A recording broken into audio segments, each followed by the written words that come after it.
Olá amigo do Fim de Talk, tudo bem com vocês? Eu sinceramente espero que sim. Edu Pires aqui para mais um Fim de Talk. Depois da nossa série especial em 3 episódios a respeito do Drex, que aliás me faz agradecer a todos vocês, quantidade imensa de interações, de gente me abordando e dizendo que gostou, gente dando ideia para outras séries, gente criticando, normal, é absolutamente natural e nos faz crescer. Eu queria então agradecer, a série realmente provocou a maior interação aqui do formato Fim de Talk desde que a gente começou. Encerramos na sexta-feira da semana passada. Nessa semana voltamos ao nosso movimento normal. Vamos fazer uma análise aqui das notícias que impactaram o nosso mercado e principalmente falar um pouco daquelas em que eu consiga dar os meus 20 centavos de contribuição e aquelas que tem um fio condutor comum, né? Normalmente o momento noticioso ele traz isso, ele traz um fio condutor, né? Então, para além de comentar novamente a notícia, que foram dadas pelos principais portais de notícias do país, foram comentadas com brilhantismo e analisadas pelo Lincoln no nosso Morning Talks, aqui no Fim de Talk eu tento olhar esse fio condutor e discorrer de forma dinâmica um pouco sobre ele. Vamos a elas. Na segunda-feira, uma notícia do portal TI Inside, através de sua redação, que um estudo da Future Proof Score, da Timeless, revela as 30 marcas à prova de futuro. 30 marcas que operam no Brasil, brasileiras ou não, e que são a prova de futuro. O que eles quiseram dizer com isso? Que estão mais preparadas para os desafios que o futuro próximo e mediano trará. As 5 que mais chamam a atenção, as 5 que atingiram o maior score, são, na ordem, Nubank, Netflix, Mercado Livre, Amazon e Itaú. Tem uma lógica desse score, né? Aplicada a mesma lógica a todo mundo, são as mesmas variáveis e os mesmos pesos. E uma vez analisado uma massa enorme de dados, bilhões de procuras no Google, milhões de citações espontâneas nas redes sociais, depois disso é estabelecido lá um algoritmo e essas 5, Nubank, Netflix, Mercado Livre, Amazon e Itaú, figuram entre as principais. Seja por sua performance, aliando a alta tecnologia à jornada atual requerida por seus usuários, seja na capacidade de resiliência, uma empresa centenária como Itaú, figurando entre as marcas mais importantes, mais bem preparadas para o futuro, é muito interessante. Isso tem a ver com propósito, tem a ver com cultura atrelada a um propósito que existe e usar a tecnologia como um meio para fazer com que esse propósito prevaleça e performe. Isso é muito bacana. Tem uma análise bem bacana, vale a pena vocês acessarem o Morning Talks da segunda-feira, clicarem nessa notícia, lê-la de forma completa lá do time da TI Inside, belíssimo portal, porque fala bastante como foi feito o estudo, como foi feito o score e fala um pouco sobre cada uma dessas marcas que se destacaram. Nas 30 tem algumas entrantes, Petrobras entrando e algumas outras marcas entrando, tem empresas que subiram, empresas que caíram e tem essas 5 mais relevantes com uma explicação bastante interessante. Veja que em algum momento a base da proposta do score é entender como, né, a evolução tecnológica pode afligir ou pode ajudar uma empresa, consequentemente sua marca, mas para além disso o que o estudo demonstra ao final de tudo é que propósito firme, estratégia clara, investimento correto, balanceado, norteado por essas 2 características anteriores, preparam sua marca para o futuro. Fiquem com isso aqui na cabeça até o final, hoje vocês vão entender. Na terça-feira, a notícia dos nossos amigos da Isto é Dinheiro, pelo Alexandre Inácio, a Top Employers Institute, um instituto vocacionado às questões de recursos humanos, através de seu CEO, David Plink, que esteve no Brasil para uma jornada de RH, em uma palestra mencionou que a geração Z espera, sem negociações, fazer parte da tomada de decisões. E, lendo a matéria, convido vocês a lerem a matéria, ele explica um pouco sobre isso, né? Hoje em dia, a retenção de talentos não passa mais somente por compensation, não passa mais somente apenas pela cultura, né? Buscar pessoas com a cultura parecida ou complementar à cultura organizacional. Isso é base, né? Ter uma cultura organizacional clara e bem divulgada e bem vivida, porque cultura não deve se dissipar, porque ela deve ser vivida. Cultura que não é vivida é literatura. Então, para além disso, as pessoas não querem participar de culturas formadas.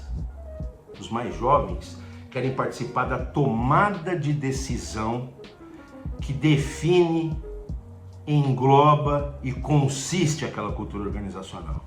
Não só no aspecto cultural, querem fazer parte das decisões técnicas, querem fazer parte das decisões de produto.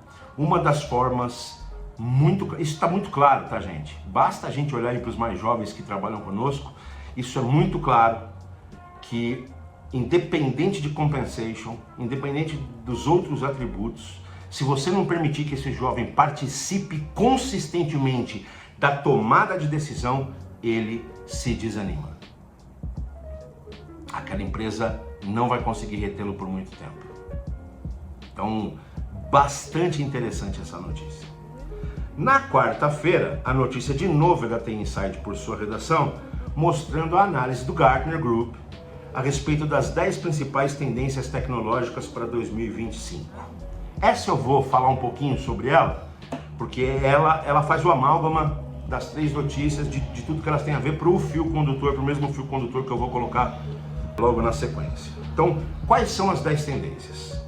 A primeira que o Gartner menciona é a Agentic AI, né? A inteligência artificial agêntica, o nome já diz tudo, né?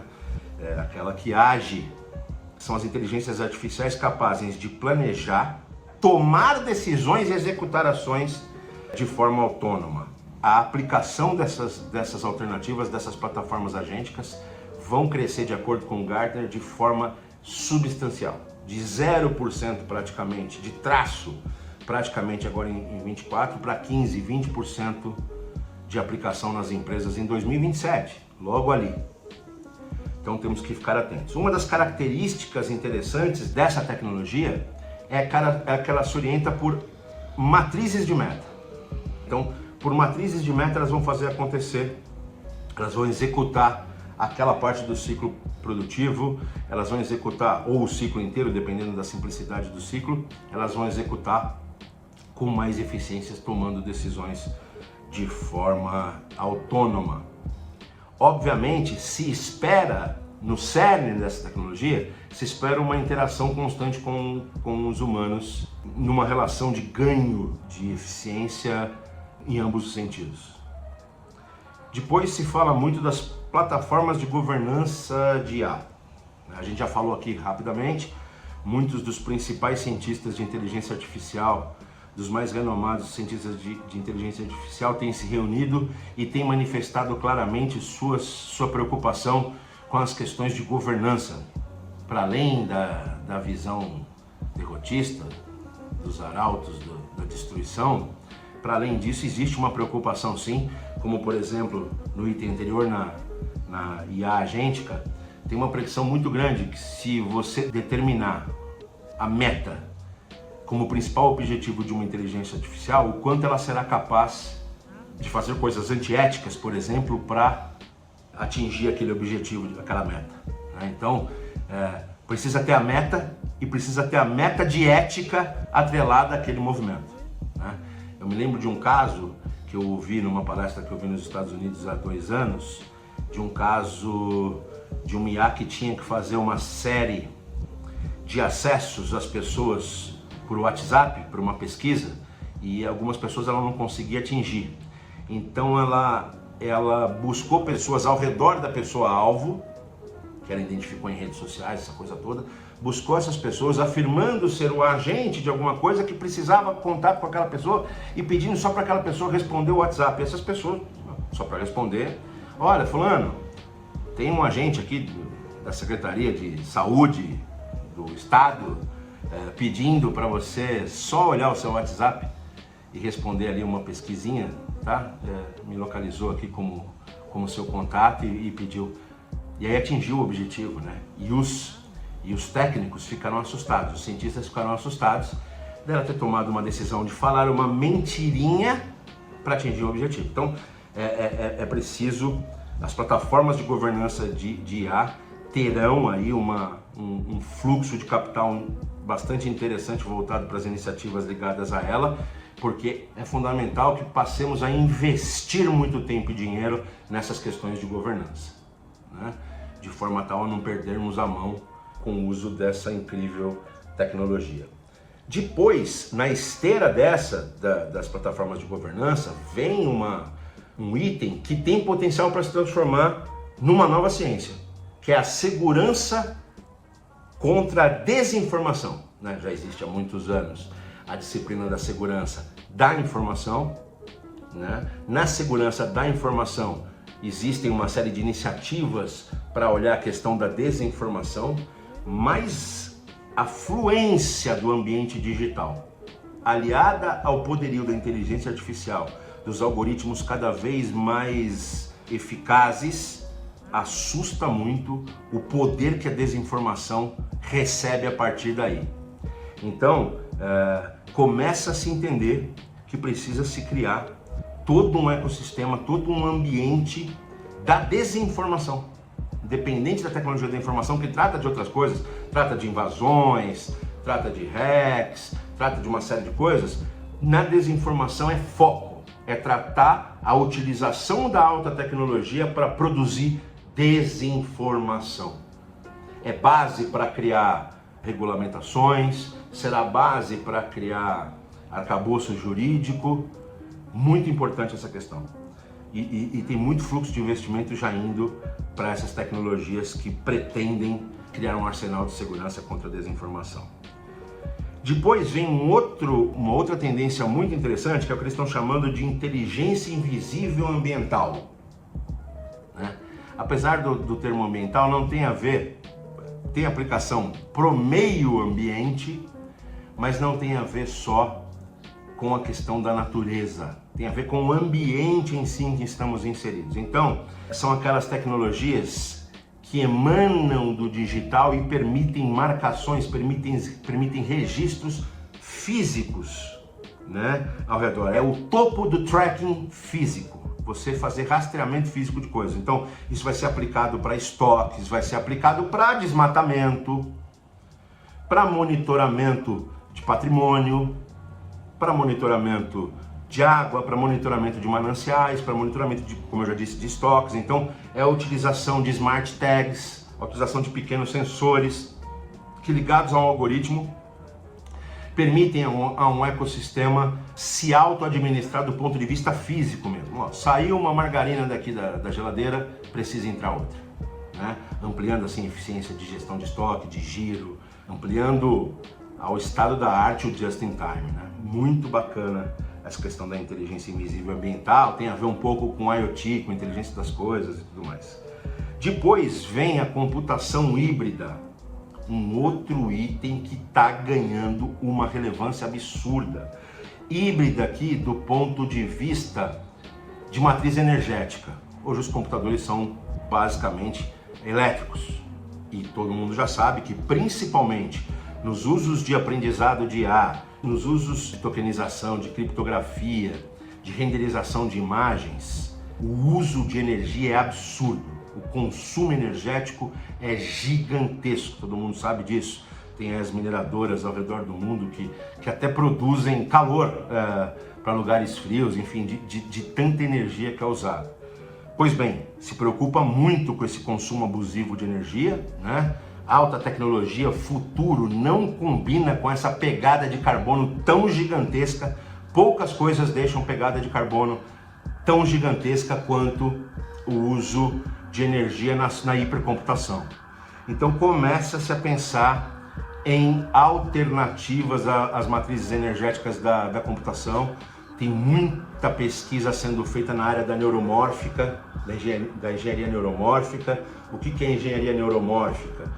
São os estudos interdisciplinares entre energia elétrica, energia mecânica, física, biologia e mecânica para construir máquinas que imitam cada vez com mais perfeição o processo que acontece no cérebro humano.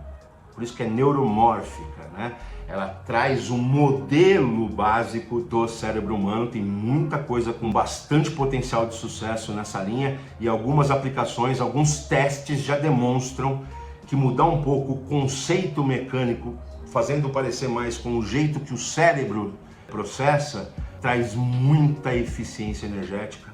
Tem outras coisas híbridas com uso de hidrogênio, tem uma série de questões que não envolvem só a matriz energética dos países, que também é um assunto de altíssima relevância e que tem um fluxo de investimento muito grande, que está sendo hiper tratado o mundo afora, apesar de já atrasados, né? Nós já estamos provocando males ao planetinha, alguns deles talvez já irreversíveis, mas não deixamos de lado, então existe sim muita preocupação, mas é legal quando ela emana de uma disciplina, então da própria área de tecnologia, emanando preocupação com o seu consumo abusivo de energia e consequentemente a sua pegada de carbono gigantesca. Depois nós temos a questão da computação espacial, é o aprimoramento, e aí não é do espaço sideral, é espacial aqui do nosso espaço, é o aprimoramento do mundo físico partindo da eficiência digital. Muito a ver com a utilização cada vez maior de realidade aumentada, de realidade virtual, né? O barateamento dessas tecnologias e o aprimoramento dessas tecnologias vão permitir o aprimoramento físico real de algumas coisas. Então, imagine você entrar com um óculos numa determinada obra e automaticamente você fazer já todas as medidas, automaticamente você fazer o cálculo de massa corretiva que aquelas paredes precisam, de madeira, de fio, de conduíte, de tinta, né? Imagine um processo orçamentário feito através de uma tecnologia como essa, uma tecnologia baseada em computação espacial. Muito bacana. A penúltima das 10 tendências são os robôs polifuncionais. Ao contrário da robótica tradicional, onde se investiu muito em atividades simples e repetitivas, e aí se construíram ao longo das décadas robôs que permitiam a execução daquela tarefa de forma muito mais eficiente, com muito mais especificidade, velocidade, assertividade. Agora se começa a pensar, a própria robótica começa a se desafiar e falou, pô, até para aumento de ROI, de retorno sobre o investimento, a gente precisa criar robôs capazes de fazer mais de uma tarefa num determinado ciclo, né? Eles consigam se movimentar pelo ciclo inteiro fazendo mais de uma tarefa. Com um investimento só você tem uma série de tarefas atendidas por aquele robô, então são os robôs polifuncionais. E a aposta de caminho para esse desenvolvimento é a coexistência com os humanos. Numa linha, por exemplo, de montagem, é uma coexistência maior. Então você tem, por exemplo, na indústria automotiva, você tem os robôs solda. Hoje eles apenas soldam, né? E, consequentemente, aquela linha de solda ela é praticamente inteiramente formada por robôs. Mas se eles pudessem soldar e fazer a higienização, sei lá na última fase da linha, então eles soldam que é aqui no começo da linha e eles fazem a higienização lá que é na última fase da linha. Eles precisariam de interação humana, né, para essa alteração. Então, pensa-se muito na coexistência, até como um elemento de defesa nosso, do ser humano, com relação à hiperautomação e a consequente perda de posições de trabalho. E por fim, a última tendência, essa me assombra e me anima na mesma dimensão, é o aprimoramento neurológico. São as interfaces cérebro-máquina capazes de aprimorar funções cognitivas, funções intelectuais, funções de aprendizado. Imagine o tão sonhado chip do idioma. Você, né, põe um chipzinho de língua inglesa e você é um native speaker imediatamente. Você põe um chipzinho de mandarim e você é um native speaker imediatamente. Uma tendência fortíssima, nasce ali no entroncamento da medicina, da pesquisa médica com a pesquisa de produtividade, versa por produtividade, como eu falei, por exemplo, no exemplo de usabilidade aí do chip de idioma, mas onde tem as maiores evoluções são, por exemplo, na substituição de processos do cérebro que estão falhando, por exemplo, no Alzheimer, a substituição, né? Faz um desvio, a máquina resolve, devolve. Então tem as unidirecionais, as bidirecionais, em que a máquina aprende e devolve, o cérebro aprende e devolve, enfim, vai daqui para lá, de lá para cá. Muito, muito, muito interessante. E o fluxo de capital começa a ir de forma bastante agressiva para essas 10 tendências. Pô, Edu, legal, bem interessante, principalmente as 10 tendências e tal, mas qual é o fio condutor dessas coisas, né? Uma notícia sobre as marcas mais preparadas para o futuro. Uma outra notícia sobre os avanços da empregabilidade, da relação entre empresa e funcionário e colaborador. E uma notícia sobre as 10 principais tendências de tecnologia para 2025. Sabe qual é o fio condutor que eu encontrei? Todas elas versam sobre propósito, jornada e futuro. Versam sobre tecnologia, sobre isso, sobre aquilo, mas versam sobre propósito, jornada e futuro. Que olha que interessante. Apesar de estarmos falando de tecnologia, alta tecnologia, futuro, futurologia, 3 características inexoravelmente relativas a nós, às humanidades. Então, muito interessante ver 3 notícias falando do que é hiper atual, de relações profissionais, relações de empregabilidade de hoje para o futuro próximo, como que a geração Z se percebe nessa relação e como as empresas precisam perceber o jeito que ela se percebe para mantê-las em seus quadros. Uma outra notícia sobre as marcas, né? Como que as marcas se preparam para o futuro, para os desafios absurdos que as nossas gerações e as futuras gerações têm passado e passarão.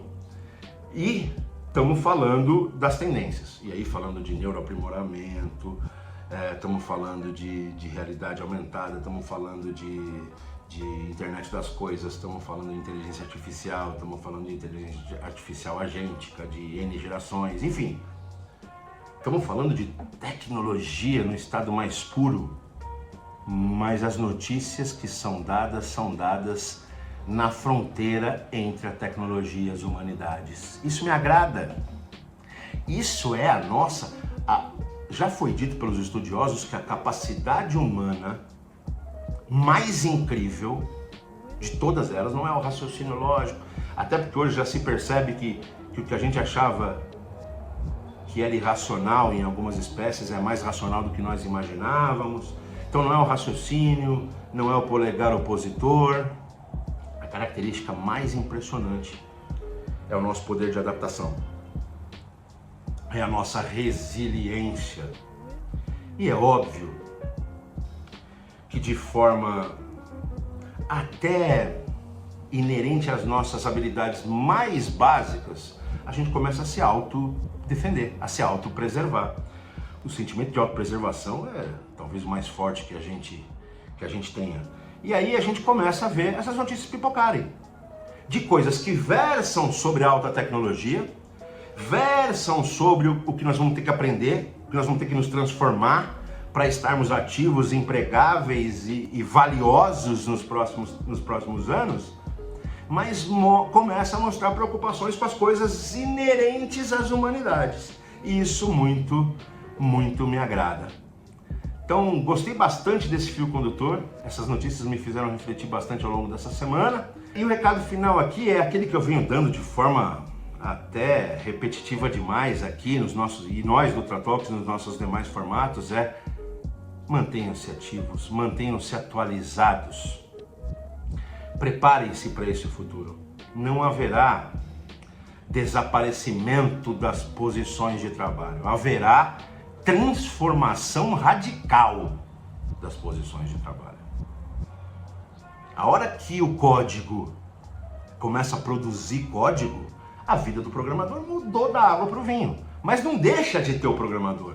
O cerne é aqui ainda, né? E tecnologias capazes de nos ligar mais fisicamente ao ambiente digital são muito bem-vindas, porque tornam o nosso cérebro, né? Tornam a nossa existência ainda fundamental, ainda muito importante. Então, prepare-se, mantenham-se atualizados, mas não se travem pelo medo. Preocupem-se sim em adaptabilidade.